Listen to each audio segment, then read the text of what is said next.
ચાલો next topic છે torque અને કોણીય વેગમાન. બે ભૌતિક રાશિઓ તરફ જઈએ. ચાક ગતિની બહુ મહત્વની બે ભૌતિક રાશિઓ, ટોર્ક અને બીજી છે કોણીય વેગમાન. બરાબર. ચાલો એમાં પહેલા આપણે ભણશું કણ માટે, પછી ભણશું કણોના તંત્ર માટે અને પછી ભણશું દ્રઢ પદાર્થ માટે. આમ ચેપ્ટરની જે ભૌતિક રાશિઓ છે, બે નવી ભૌતિક રાશિ જ આપણે ભણવાની છે બેઝિકલી, અને સૌથી વધારે મહત્વની, જો કે આગળ હજી બીજી એક બે ભૌતિક રાશિ નવી આવશે, પણ ટોર્ક અને કોણીય વેગમાનને ચેપ્ટરમાં છેલ્લે સુધી આવશે. એક પહેલાં આપણે કણ માટે ભણશું, પછી કણોના તંત્ર માટે અને પછી દ્રઢ પદાર્થ માટે. બરાબર, એ પ્રમાણે આપણે આ રાશિઓ ભણવાની છે. ચાલો તો પહેલાં લઈએ ટોર્ક, બળની ચાક માત્રા, બળ યુગ્મ. બરાબર, પહેલાં આપણે ટોર્કની ચર્ચા કરીએ, પછી આપણે કોણીય વેગમાનની ચર્ચા કરશું. હવે સમજો કે સામાન્ય રીતે કોઈ દ્રઢ પદાર્થ છે, તો એ દ્રઢ પદાર્થની ગતિ આપણે ભણી ગયા. ચાક ગતિ અથવા તો સ્થાનાંતરણ ગતિ એનું સંયોજન હોય. કોઈ દ્રઢ પદાર્થની ગતિ છે એ ચાક ગતિ, અને સામાન્ય રીતે એમ ચાક ગતિ અને સ્થાનાંતરણ ગતિનું શું હોય છે? સંયોજન હોય છે. બરાબર. પણ જો ગતિ જે છે એ કોઈ બિંદુ અથવા અક્ષ જડિત હોય તો આ ગતિ એ હંમેશા ચાક ગતિ જ હોય. જો ગતિ થતી હોય તો કોઈ બિંદુ કે પછી અક્ષ એ જડિત હોય તો ચાક ગતિ હોય, એવું આપણે પ્રસ્તાવનામાં ભણી ગયા છીએ. બરાબર. તો પદાર્થની જે સ્થાનાંતરણની અવસ્થા છે, સ્થાનાંતરણ અવસ્થા એટલે કે સ્થિર કે ગતિમાન. સ્થાનાંતરણ અવસ્થા બદલાવવા માટે આપણે બળ લગાડવું પડે. પદાર્થની સ્થાનાંતરણ અવસ્થા છે, એ સ્થાનાંતરણ અવસ્થામાં જો આપણે ફેરફાર કરવો હોય તો આપણે શું કરવું પડશે? પદાર્થની ઉપર બળ લગાડવું પડશે. તો પછી પ્રશ્ન એ છે અહીંયા કે જે ચાક ગતિ છે, ચાક ગતિ, સ્થાનાંતરણ અવસ્થા એટલે સ્થાનાંતર ગતિમાં સ્થિર છે અને ગતિમાં લાવવું હોય, ગતિમાન પદાર્થના વેગમાં ફેરફાર કરવો હોય, બળ લગાડવું પડે. તો ચાક ગતિ આ પણ એક પ્રકારની ગતિ જ છે. તો આ ગતિ ઉત્પન્ન કરવામાં જેમ સ્થાનાંતરણ ગતિમાં બળ છે, એમ બળને સમતુલ્ય ભૌતિક રાશિ કઈ છે એ પ્રશ્ન છે. ચાક ગતિ ઉત્પન્ન કરવા માટે આ જે બળ છે એ બળને સમતુલ્ય ભૌતિક રાશિ કઈ, આપણે એની ચર્ચા કરવાની છે. ઓકે, હવે સમજો, ધારો કે અહીંયા આ દરવાજો છે. બરાબર. હવે એ દરવાજો છે, એ દરવાજાને આપણે ખોલવો છે, તો સીધી વાત છે કે એની પર બળ તો લગાડવું જ પડશે. બરાબર. આ દરવાજો છે, દરવાજાને આપણે ખોલવો હોય તો શું કરવું પડશે? એની પર બળ લગાડવું જ પડશે. બળ નહીં લગાડો તો દરવાજો નહીં ખુલે. જો બળ નથી લગાડતો દરવાજો એમને જ છે. બરાબર. પણ આ બળ કઈ રીતે લગાડવાનો પ્રશ્ન એ છે. બળ જે છે, કોઈ પણ બળ આને બરાબર દરવાજો ખોલી શકે ગમે તેમ બળ લગાડો તો ના. સમજો, આ રીતે હું બળ લગાડીશ, આમ આ રીતે હું બળ લગાડું આ દિશામાં, બરાબર, તો આ દરવાજો ખુલવાનો નથી, આમને જ રહેશે. અથવા આ એની ભ્રમણાક્ષ કહેવાય, આ બરાબર, કારણ કે દરવાજો આમ ગતિ કરશે તો આ ભ્રમણાક્ષ કહેવાય. તો જો હું બળ આમ લગાડીશ, આમ ઉપરની તરફ કે ભ્રમણાક્ષને સમાંતર નીચે તરફ હું બળ લગાડું તો ચાક ગતિ થાય નહીં. મતલબ કે બળ લાગવું જોઈએ, બળ લાગવું જ જોઈએ. બળ નહીં લગાડો તો ચાક ગતિ નહીં થાય. પણ ગમે તે બળ ચાક ગતિ ઉત્પન્ન કરી શકાતું નથી. ગમે તે બળ વડે ચાક ગતિ ઉત્પન્ન કરી શકાતી નથી. તમારે બળ કેમ લગાડવું પડશે? તો કે બળને બોલો આ રીતે લગાડવું પડશે. બરાબર. કઈ રીતે? તો કે આ જે ભ્રમણાક્ષ છે, ભ્રમણાક્ષ, એ ભ્રમણાક્ષને લંબ રૂપે અને ભ્રમણાક્ષની બીજી સાઈડ, ભ્રમણાક્ષ જ્યાં હોય તેની બીજી સાઈડ તમારે બળ લગાડવું પડશે. આમ તો જ બોલવા દરવાજો ખુલશે ને આ પદાર્થ ચાક ગતિ કરશે. ગમે તે બળ ચાક ગતિ ઉત્પન્ન કરી શકાતું, ગમે તે બળ વડે ચાક ગતિ ઉત્પન્ન કરી શકાતી નથી. બળ હોવો પડે. બરાબર. તો ટૂંકમાં ચાક ગતિ જે છે, ચાક ગતિ, એ ચાક ગતિ કરવા માટે બળ તો જરૂરી જ છે, પણ ગમે તે બળ નહીં. અમુક વિશિષ્ટ પ્રકારનું જે બળ લાગશે એ બળ જ ચાક ગતિ, એટલે વિશિષ્ટ રીતે જે બળ લાગશે એ બળ જ ચાક ગતિ ઉત્પન્ન કરાવી શકે છે. બરાબર. તો ચલો આમાં ચાક ગતિ કરાવી તો એક તો તમે જે આને લંબ રૂપે બળ લગાડો આમ, અથવા જો તમે આ રીતે ત્રાંસું થોડું બળ લગાડશો તો પણ બોલો બળના બે ઘટકો પડશે કે નહીં? એ ઘટકોમાંનો જે આ લંબ ઘટક છે એ ચાક ગતિ ઉત્પન્ન કરી શકશે. બોલજો, ખબર પડી આટલી? બરાબર. ચાલો તો આપણી ચર્ચા શું હતી કે ચાક ગતિ છે, ચાક ગતિ એમાં બળને સમતુલ્ય ભૌતિક રાશિ કઈ, તો ચાક ગતિમાં બળને સમતુલ્ય ભૌતિક રાશિ કહેવામાં આવે છે ટોર્ક, અથવા એનું બીજું નામ છે બળની ચાક માત્રા, ટોર્ક અથવા બળની ચાક માત્રા.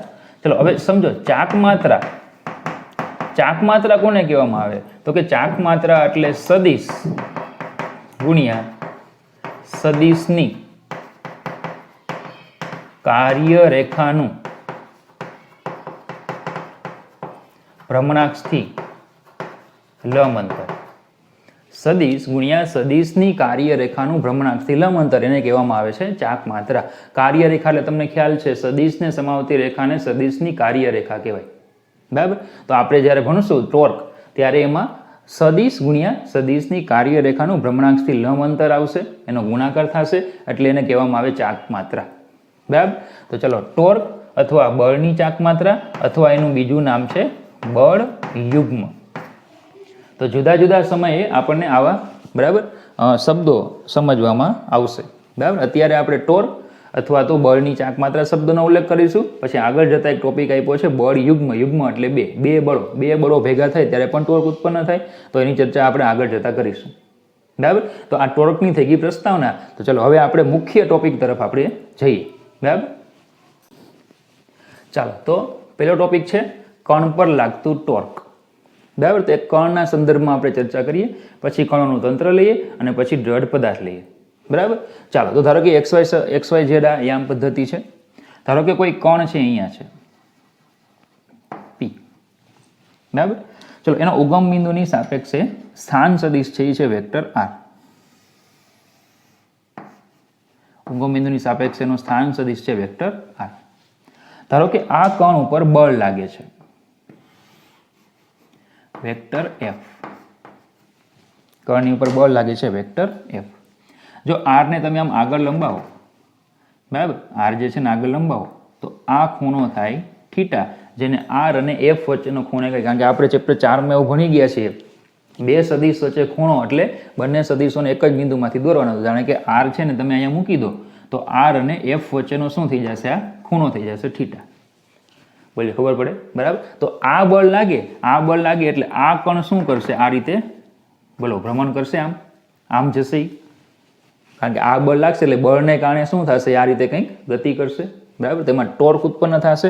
તો ચલો પહેલો પોઈન્ટ આપણે લઈશું ટોર્કની વ્યાખ્યા, અથવા તો ટોર્કને કઈ રીતે વ્યાખ્યાયિત થાય. તો R સ્થાન સદિશ ધરાવતા કોઈ બિંદુ P પાસે કોઈ બળ લાગે છે F. બરાબર, અને જો ઉત્પન્ન થતું ટોર્ક વેક્ટર ટો હોય તો O બિંદુને અનુલક્ષીને, કોને અનુલક્ષીને, O બિંદુને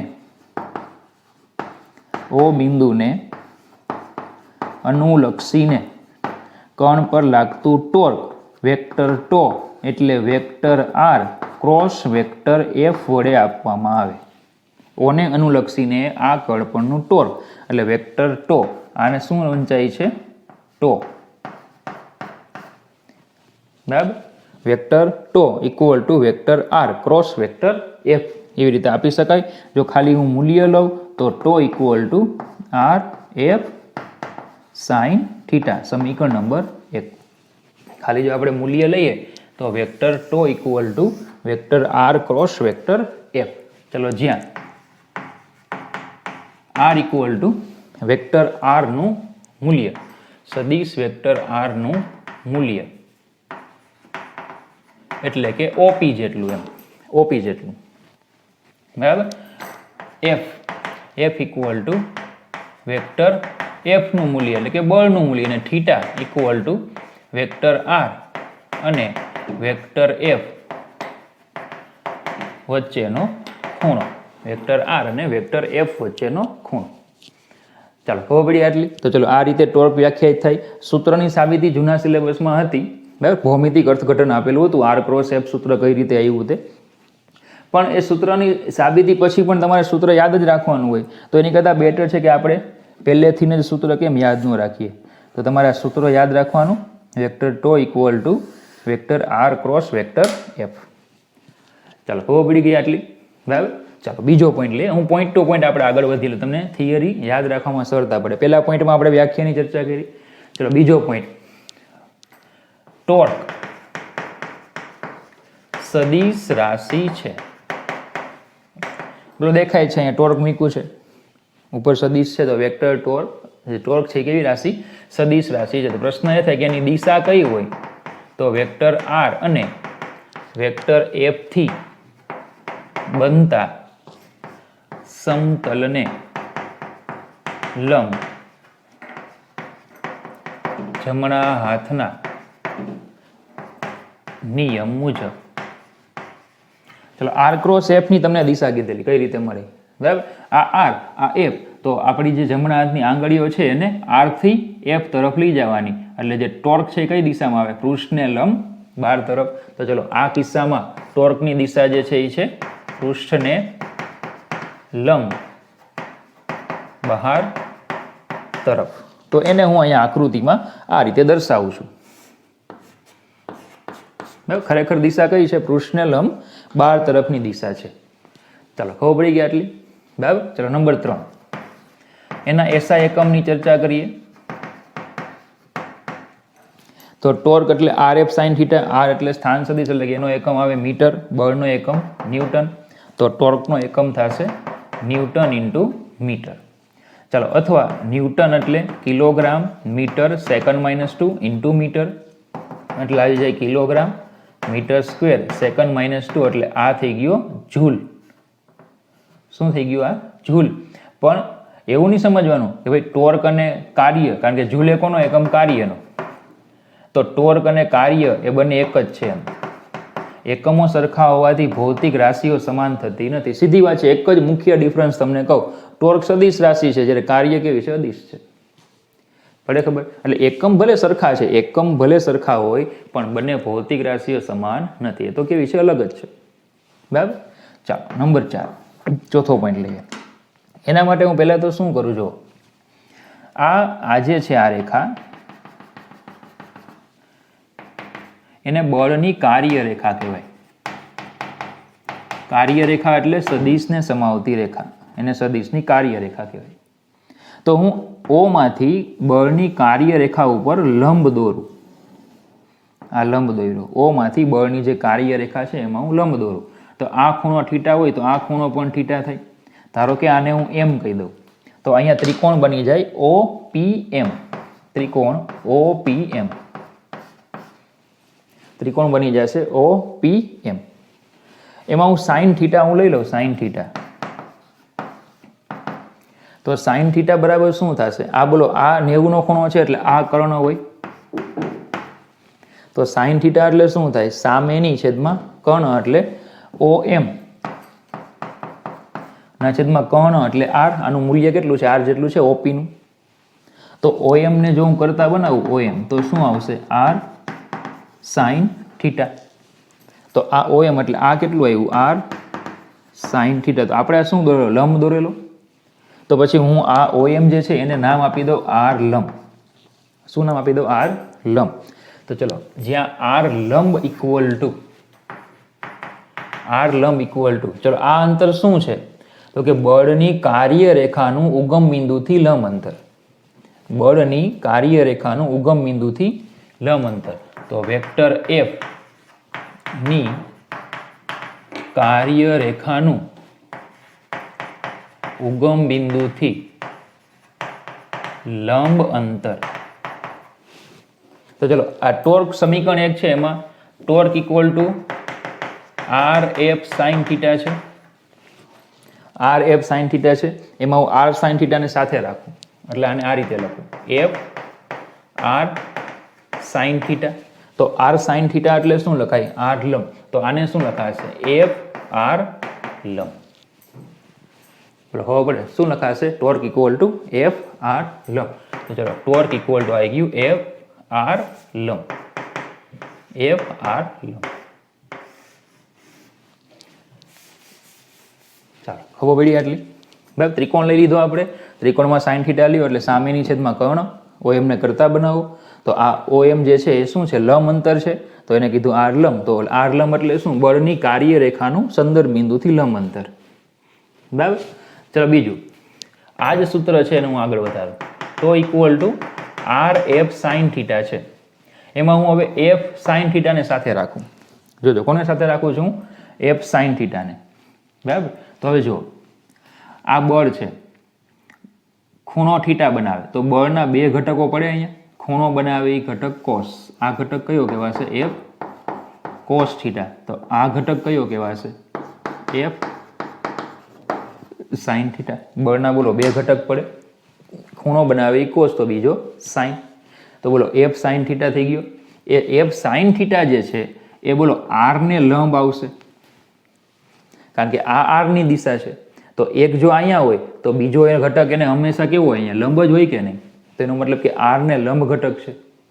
બરાબર. તો એને હું નામ આપી દઉં છું એફ લંબ. આર એફ લંબ. આ જે એફ સાઇન થીટા છે એને આપણે કહી દઈએ એફ લંબ.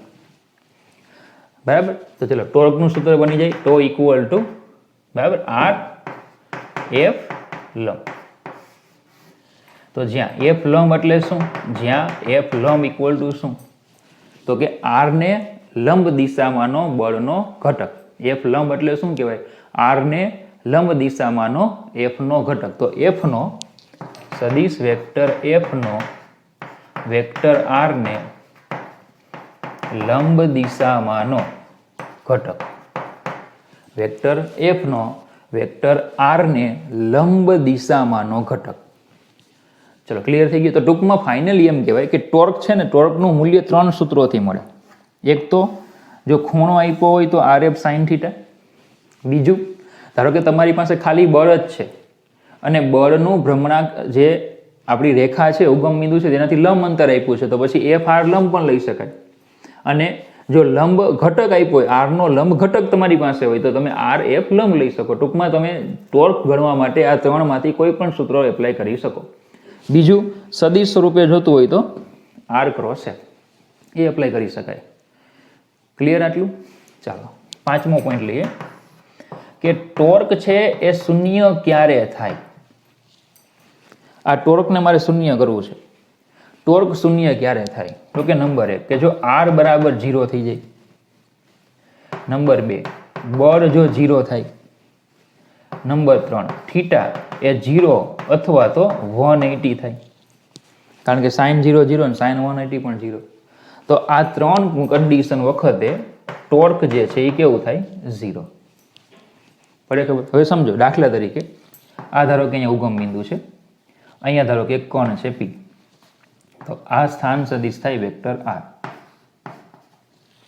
બરાબર. ચલો હવે ધારો કે આની ઉપર બળ આ દિશામાં લાગે તો થીટા બરાબર 0.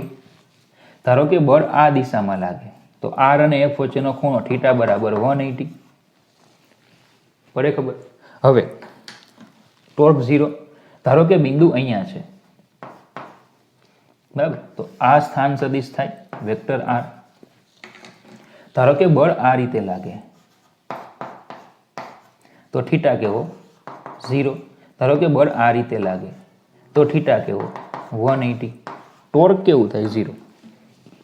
તો આના ઉપરથી હું એવું તારણ કાઢી શકું કે એક તો બળ 0 હોય ત્યારે ટોર્ક 0, અથવા આ બળની જે કાર્ય રેખા છે, આ બળની કાર્ય રેખા, એ કાર્ય રેખા જો ઉગમ બિંદુમાંથી પસાર થાય, બળની કાર્ય રેખા જો ઉગમ બિંદુમાંથી પસાર થાય તો ટોર્ક 0. ખબર પડે તમને? આ બંને કિસ્સામાં ટોર્ક 0 છે. તો કાં તો બળ 0 હોય અથવા બળની કાર્ય રેખા જો ઉગમ બિંદુમાંથી પસાર થાય તો ટોર્ક કેવું થાય? 0. બળની કાર્ય રેખા ઉગમ બિંદુમાંથી પસાર થાય તો થીટા 0 હોય અથવા તો 180 હોય. અથવા તો જો આ આર લંબ એટલે શું હતું? બળની કાર્ય રેખાનું O થી લંબ અંતર હતું. હવે આ જે કાર્ય રેખા આમ છે, જો એ કાર્ય રેખા ઉગમ બિંદુમાંથી પસાર થાય તો લંબ અંતર 0 થઈ જાય. લંબ અંતર 0 થાય તો આર લંબ 0 ને આર લંબ 0, તો બળ લાગતું હોવા છતાં ટોર્ક ઉત્પન્ન થાય નહીં. ટોર્ક 0. ખબર પડે તમને? બરાબર. તો આ યાદ રાખવાનું છે કે આમ શું વાક્ય યાદ રાખશો કે આમ બળનું મૂલ્ય 0 અથવા બળની કાર્ય રેખા ઉગમ બિંદુ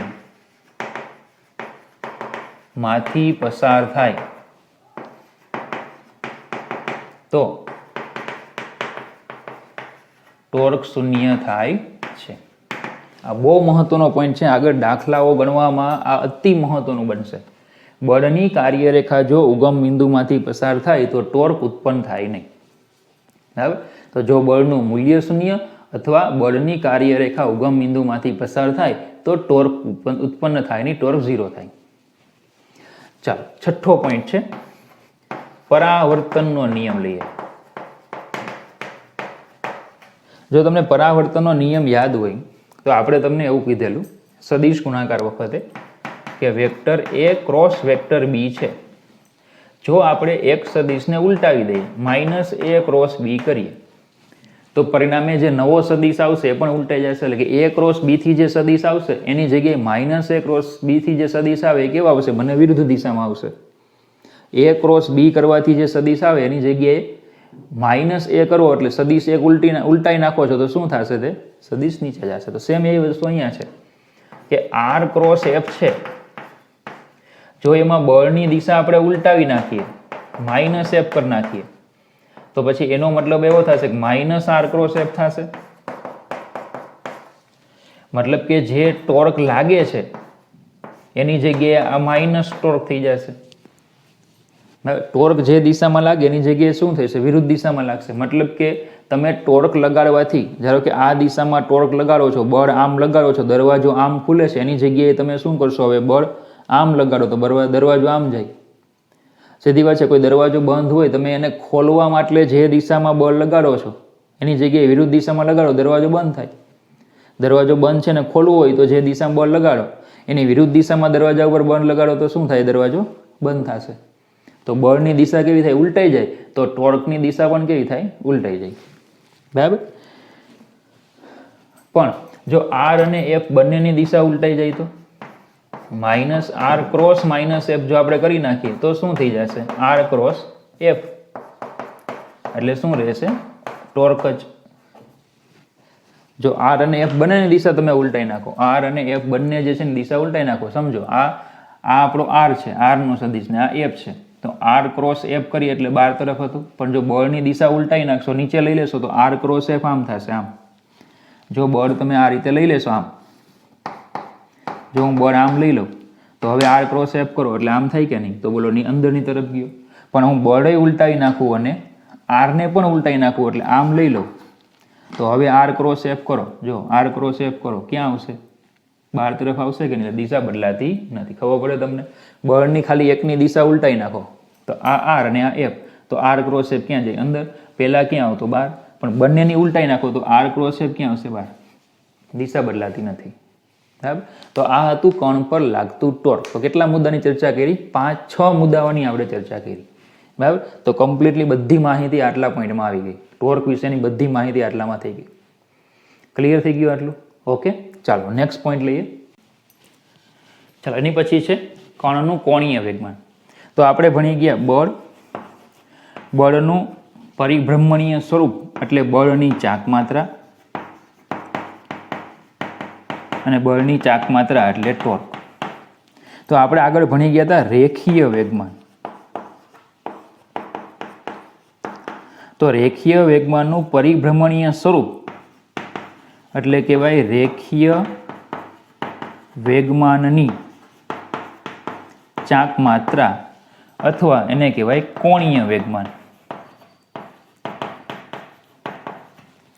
બરાબર? બળ તો એનું પરિભ્રમણીય સ્વરૂપ એટલે બળની ચાક માત્રા, તો એને કહેવાય ટોર્ક. તો રેખીય વેગમાનનું પરિભ્રમણીય સ્વરૂપ એટલે રેખીય વેગમાનની ચાક માત્રા એટલે કોણીય વેગમાન. બરાબર? તો ચલો આપણે ચર્ચા કરવાની છે હવે કોણીય વેગમાનની. તો ફરીથી XYZ આમ પદ્ધતિ આપી છે. ચલો, ધારો કે કોઈ કણ છે, એનો ઉગમ બિંદુની સાપેક્ષે સ્થાન સદિશ છે વેક્ટર r. ધારો કે અહીંયા કોઈ કણ છે P. બરાબર? ચાલો, એ ગતિ કરે છે. ધારો કે એનો વેગ આ દિશામાં છે, એનું દળ ધારો કે m છે. તો જે દિશામાં વેગ હોય એ જ દિશામાં કોણ હોય? વેગમાન હોય. જે દિશામાં વેગ હશે એ જ દિશામાં કોણ હશે? વેગમાન હશે. તો r ને તમે આમ આગળ લંબાવો તો આમની વચ્ચેનો ખૂણો છે થીટા. બરાબર. ચલો, રેખીય વેગમાન અને વેગ વચ્ચેનો સંબંધ ખ્યાલ છે આપણને, વેક્ટર p બરાબર m વેક્ટર v. તો રેખીય વેગમાન જે દિશામાં હશે એ જ રેખીય વેગ જે દિશામાં હશે એ જ દિશામાં રેખીય વેગમાન હશે. બરાબર. તો r અને p વચ્ચેનો ખૂણો છે થીટા. તો ચલો, પહેલો પોઈન્ટ આપણે વ્યાખ્યાથી શરૂઆત કરીએ કે વેક્ટર r સ્થાન સદિશ ધરાવતા p બિંદુ આગળ કોઈ કણ રહેલો છે જેનું રેખીય વેગમાન વેક્ટર p હોય અને p અને r વચ્ચેનો ખૂણો થીટા હોય તો એનું બરાબર કોણીય વેગમાન, જેને L વડે દર્શાવવામાં આવે, કોણીય વેગમાન L equal to vector r cross vector p.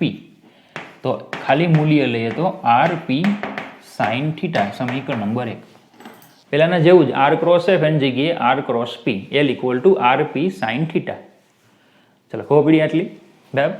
ચલો, જ્યાં r બરાબર વેક્ટર r નું મૂલ્ય અથવા એની લંબાઈ જેટલો સદિશ એટલે કે OP એનું મૂલ્ય, p એટલે સદિશ વેક્ટર p નું મૂલ્ય અને થીટા એટલે વેક્ટર r ને વેક્ટર p વચ્ચેનો ખૂણો. ચલો, ક્લિયર આટલું? L equal two rp sine theta. બરાબર. ચાલો, નંબર 2, રેખીય વેગમાન પણ કેવી રાશિ છે? કોણીય વેગમાન પણ કેવી રાશિ છે? સદિશ રાશિ છે. તો એની દિશા કઈ હશે? તો કે વેક્ટર r અને વેક્ટર p થી બનતા સમતલને લંબ જમણા હાથના નિયમ મુજબ. બરાબર. આ r છે તો r અને p થી બનતા સમતલને લંબ જમણા હાથના નિયમ મુજબ. તો અહીંયા દિશા કઈ આવશે? પૃષ્ઠને લંબ. પૃષ્ઠને લંબ બહાર તરફ. તો એને ધારો કે હું અહીંયા આ રીતે બતાવું છું. બરાબર. આ વેક્ટર L. પૃષ્ઠને લંબ બહાર તરફ દિશા હોય. ચાલો, ત્રીજું, એનો SI એકમ પહેલામાં જે રીતે મુદ્દા હતા ટોર્કમાં એવા જ મુદ્દા હું આમાં રાખવા પ્રયત્ન કરું છું. SI એકમ તો R એટલે મીટર, રેખીય વેગમાન એટલે MV એટલે કિલોગ્રામ, મીટર સેકન્ડ ઇનવર્સ તો આવશે kilogram metre square, second inverse તો આવશે kilogram metre square second -2 into second કરી નાખું. ચલો, આ જૂલ થઈ જાય તો એકમ આવે જૂલ ઇન્ટુ સેકન્ડ. આટલું જૂલ થઈ જાય તો જૂલ ઇન્ટુ સેકન્ડ. પારિમાણિક સૂત્ર તમને આવડે, m1 L2 T-1. ઓકે. ચલો, આ થઈ ગયો એનો એકમ. ચાલો, ચોથો પોઈન્ટ છે, જોજો. આ રેખીય વેગમાન જે છે, રેખીય વેગમાન, આ એની હું કાર્ય રેખા લઈ લઉં. શું કહેવાય આને? રેખીય વેગમાનની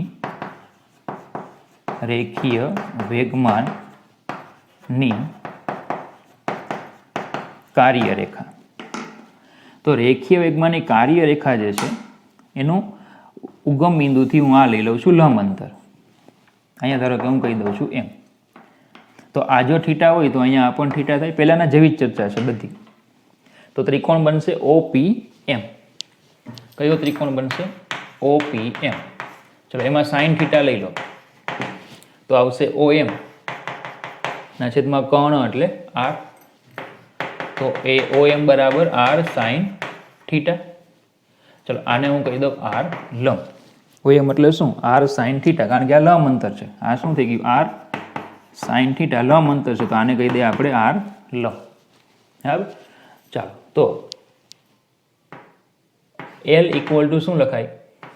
R P સાઇન થીટા હતું એમાં R અને સાઇન થીટાને સાથે રાખો એટલે R સાઇન થીટા થાય. R સાઇન થીટા એટલે કે R લંબ, તો L equal two P R લંબ.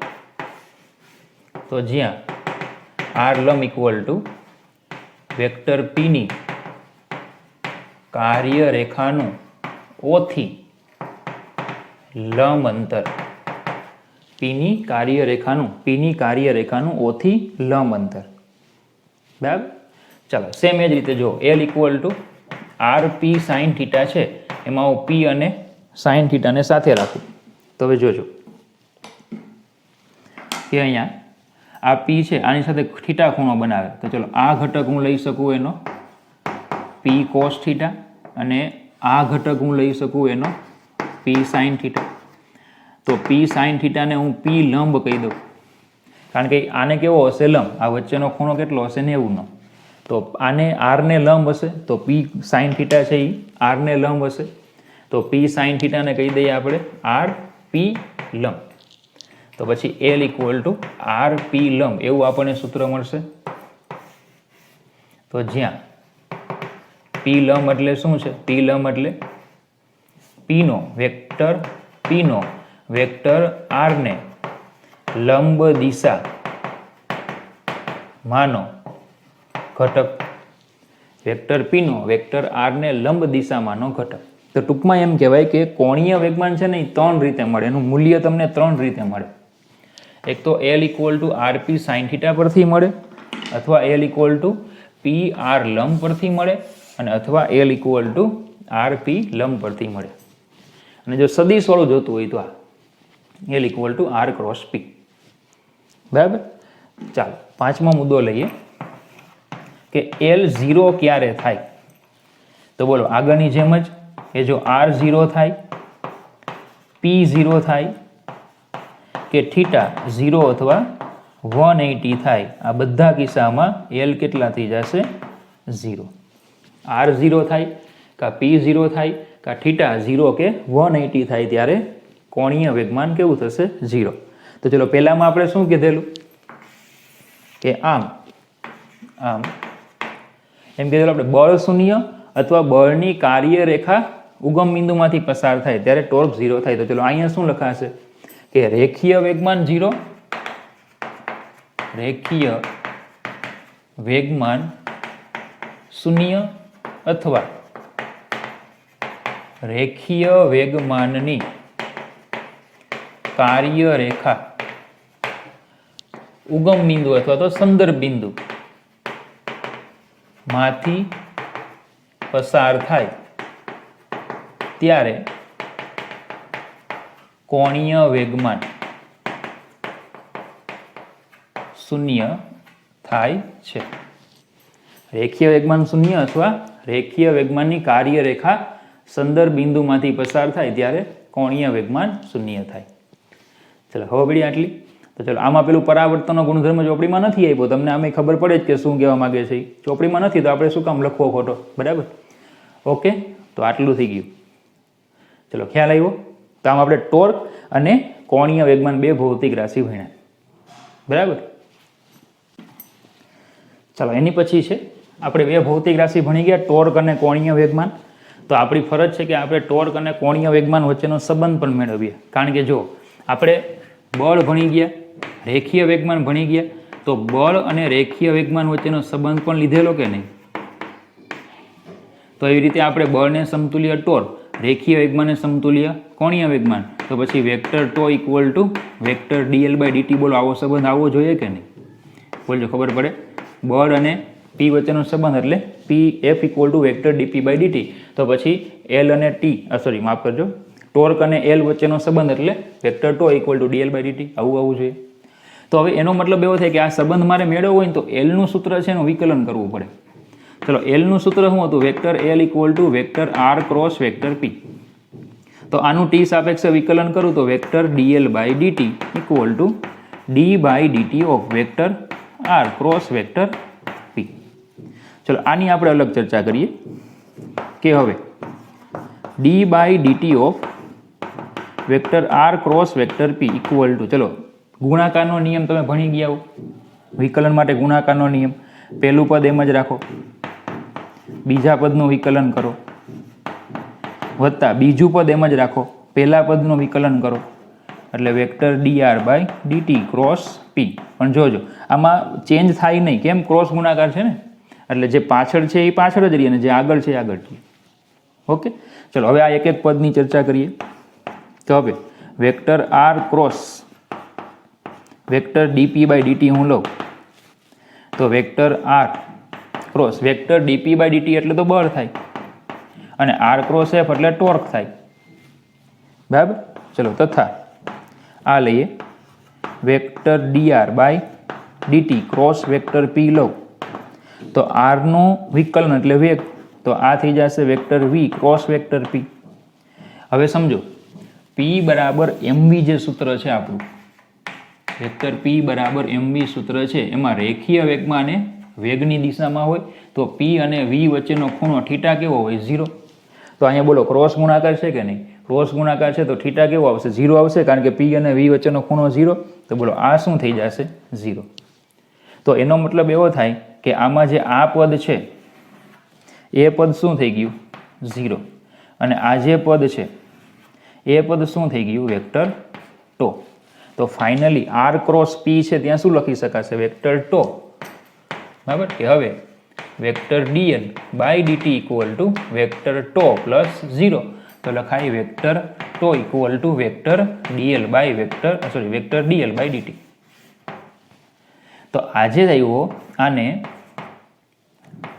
કણ માટે ચાક ગતિના કિસ્સામાં ન્યૂટનનો ગતિનો બીજો નિયમ.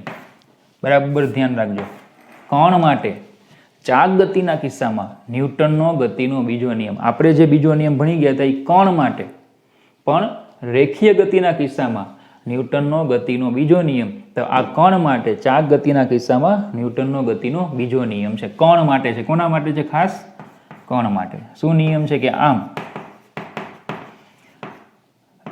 કોણીય વેગમાનના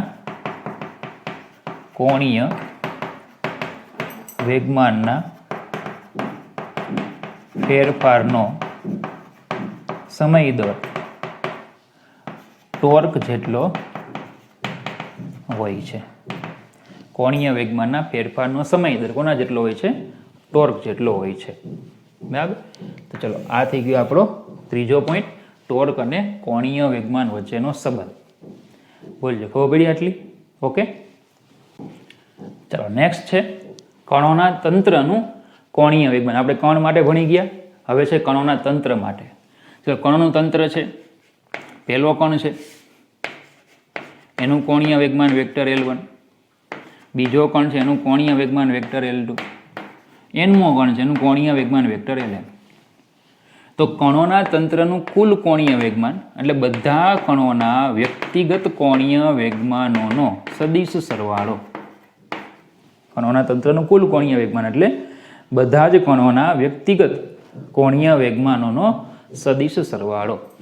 બરાબર. એટલે સરવાળાને સિગ્માના સ્વરૂપમાં પણ લખાય. તો vector L equal to sigma L I equal to 1 to n. Vector L equal to sigma vector Li equal to 1 to n. તો જ્યાં વેક્ટર Li ઇક્વલ ટુ, ચલો L equal to R cross P લખાય. તો vector Li equal to vector Ri cross vector Pi બરાબર I માં કણનું કોણીય વેગમાન. હવે I મો કણ એટલે કોઈ સ્પેશિયલ કણ ના. પહેલા કણ માટે R1 ક્રોસ P1, બીજા કણ માટે R2 cross P2, M I મો કણ વ્યાપક રીતે. બરાબર. ચાલો જ્યાં વેક્ટર Ri બરાબર O ની સાપેક્ષે I માં કણનો સ્થાન સદિશ અને વેક્ટર Pi, ચલો વેક્ટર P બરાબર mv લખાય. તો અહીંયા mi vi લખાય ઇક્વલ ટુ I માં કણનું રેખીય વેગમાન. બરાબર. તો ફાઇનલી આપણે આ જે સૂત્ર છે vector L equal to sigma I equal to 1 to n vector Li એટલે vector Ri cross vector Pi, vector Ri cross vector Pi. ચલો આ થઈ ગયું કણોના તંત્રનું કોણીય વેગમાન. શું થઈ ગયું? કણોના તંત્રનું કોણીય વેગમાન. બરાબર. ચલો તો ચોથો પોઈન્ટ પૂરો થયો. ચલો નેક્સ્ટ લઈએ.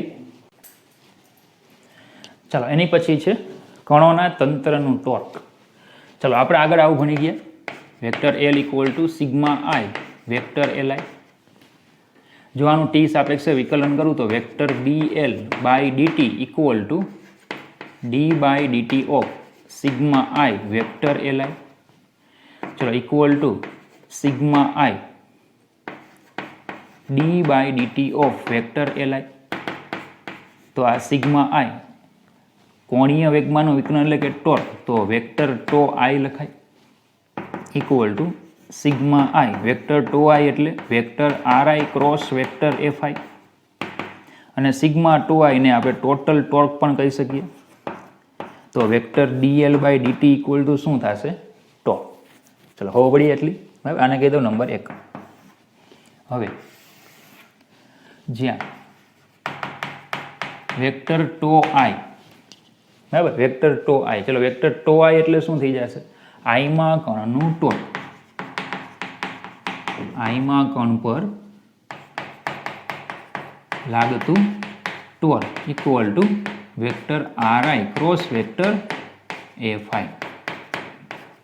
કેટલું એ ટોર્ક થાય? Vector R I cross vector F I. ચલો જ્યાં વેક્ટર એફ આઈ એટલે આઈમાં કણ પર લાગતું બળ, વેક્ટર એફ આઈ એટલે આઈમાં કણ પર લાગતું બળ. હવે આઈમાં કણ પર લાગતા બળો છે ને એ બે પ્રકારના હોય. તંત્રના કોઈ પણ કણો છે એની પર લાગતા જે બળો છે એ બે પ્રકારના હોય. એક તો કણો પર લાગતું બાહ્ય બળ, જેને કહી દઈએ આપણે વેક્ટર એફ આઈ એક્સટર્નલ, અને પરસ્પર લાગતા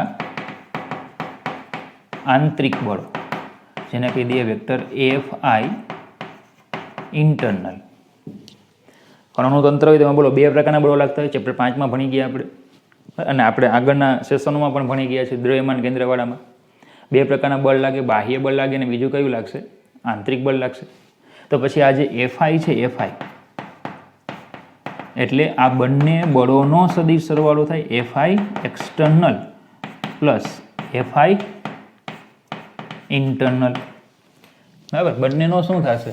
સદિશ સરવાળો થશે. એફઆઈમાં બંને પ્રકારના બળ આવશે, એક્સટર્નલ આવશે અને ઇન્ટરનલ આવશે. તો પછી આ બંને બળો એ ટોર્કમાં ફાળો આપે અલગ અલગ રીતે. બરાબર, આ બંને બળો શું કરશે? ટોર્ક ઉત્પન્ન કરવામાં ફાળો આપશે. તો કુલ ટોર્ક, જે આપણું કુલ ટોર્ક છે, કુલ ટોર્કમાં બાહ્ય બળ અને આંતરિક બળના ફાળાને અલગ કરી શકાય. કુલ ટોર્ક છે એમાં બાહ્ય બળ અને આંતરિક બળ એ બંનેનો જે ફાળો છે એને અલગ કરી શકો, તમે જુદા પાડી શકો. મતલબ કે જે કુલ ટોર્ક છે વેક્ટર ટો, એમાં બે પ્રકારના ટોર્ક હશે. ટો ઇન્ટરનલ પ્લસ ટો એક્સટર્નલ. આ જે કુલ ટોર્ક છે અહીંયા ટો, એમાં બે પ્રકારના હશે. ટો ઇન્ટરનલ હશે અને ટો એક્સટર્નલ હશે. ચલો એમાં જ્યાં ટો ઇન્ટરનલ એટલે શું થશે? તો કે vector R I cross vector F I internal, અને ટો એક્સટર્નલ કેટલું થશે? તો કે vector R I cross vector F I external. Internal કેટલું થશે? તો કે tau internal equal to R I cross F I internal. ચલો બીજું આઈ છે, તો અહીંયા કુલ ટોર્ક છે એટલે સિગ્મા આઈ. અહીંયા તમારે સિગ્મા આઈ, કારણ કે ટો આ કુલ ટોર્ક છે, તો કુલ ટોર્કમાં ઇન્ટરનલ કુલ ટોર્ક અને એક્સટર્નલ કુલ ટોર્કનો સરવાળો. તો ઇન્ટરનલ કુલ ટોર્ક એટલે આર આઈ એફઆઈ. એફઆઈ જે એક એક કણ પરનું જે બળ લાગતું હોય એનો શું થાય? બધાનો સરવાળો. આમાં એક એક કણ ઉપર જે બળ લાગે છે બધાનો સરવાળો. તો tau internal equal to sigma I, R I cross FI internal, અને tau external equal to sigma R I cross FI external. બરાબર, હવે જોજો, આપણે ન્યૂટનની ગતિનો ત્રીજો નિયમ ભણી ગયા. એમ કીધું પરસ્પર લાગતા જે બળો હોય, પરસ્પર લાગતા બળો જેને આપણે આંતરિક બળો કહીએ છીએ, એ સમાન મૂલ્યના હોય અને વિરુદ્ધ દિશામાં હોય તથા એક રેખસ્થ હોય.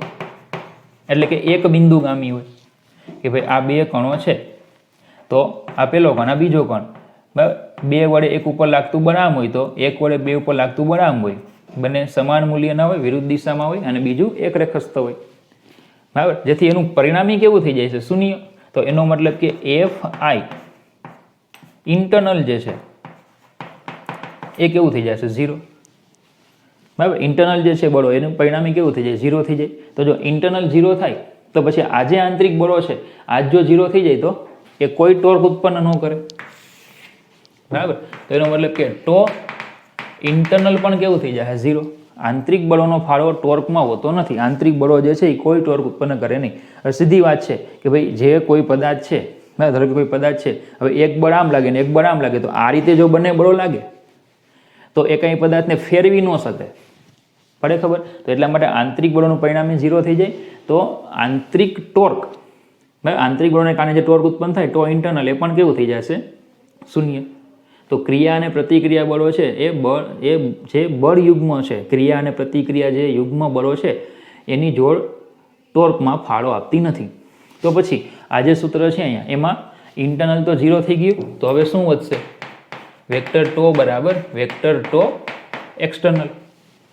વેક્ટર ટો શું વધશે? વેક્ટર ટો એક્સટર્નલ, બરાબર. તેનો મતલબ કે સમીકરણ 1 પ્રમાણે જો આપણે આગળ વધીએ, સમીકરણ 1 થી જો આપણે આગળ વધીએ, સમીકરણ 1 પરથી જો શું આવશે? Vector dl by dt equal to vector tau external, બરાબર. તો આ જે આવ્યું એને કણોના તંત્ર માટે ચાક ગતિના કિસ્સામાં ન્યૂટનનો ગતિનો બીજો નિયમ. જોજો આ બધું બહુ મહત્વનું છે. આગળ ભણી ગયા હતા એ એક કણ માટે ભણી ગયા હતા. કણ માટે ન્યૂટનનો ગતિનો બીજો નિયમ હતો ચાક ગતિના કિસ્સામાં. આ છે કણોના તંત્ર માટે ન્યૂટનનો ગતિનો બીજો નિયમ છે. અને હજુ દ્રવ્યમાન કેન્દ્રવાળો પોર્શન હતો ને એમાં પણ આપણે એવું ભણી ગયા હતા. ન્યૂટનનો ગતિનો બીજો નિયમ એમાં પણ ભણી ગયા હતા, પણ એ દ્રવ્યમાન કેન્દ્ર કણોનું તંત્ર માટે જ હતો, પણ રેખીય ગતિની વાત હતી, એમાં ચાક ગતિની કોઈ વાત હતી નહીં. ચાલો ખબર પડી આટલી, બરાબર. તો કુલ કોણીય વેગમાનના ફેરફારનો સમય દર, એલ એટલે કોણ? કુલ કોણીય વેગમાન. કુલ કોણીય વેગમાનના ફેરફારનો સમય દર તંત્ર પર લાગતા કુલ ટોર્કના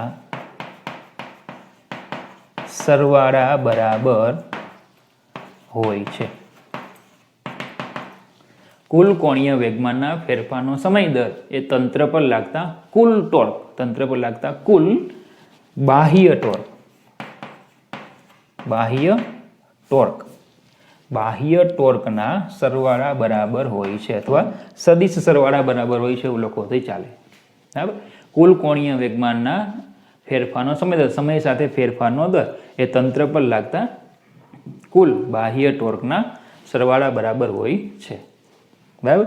તો તમને કણોના તંત્ર માટે ચાક ગતિના કિસ્સામાં ન્યૂટનનો ગતિનો બીજો નિયમ સમજાવે એવું પૂછાય તો તમારે કણોના તંત્રમાં ટોર્ક લખવાનું છે. ખબર પડી? તો આ ટોપિકનો આ 5મો પોઈન્ટ હતો. ઓકે, ચાલો નેક્સ્ટ પોઈન્ટ લઈએ. ચાલો 6થો પોઈન્ટ છે કોણીય વેગમાનનું સંરક્ષણ.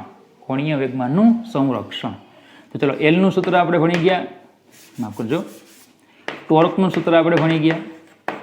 Vector dl by dt tau external equal to vector dl by dt. તો જો ટો એક્સટર્નલ 0 હોય તો vector dl by dt equal to 0 થાય. કોનું વિકલન 0 થાય? અચળનું. તો એનો મતલબ કે વેક્ટર l કેવો? અચળ. તેમ કહેવાય કે જો કણોના તંત્ર પર, જો કણોના તંત્ર પર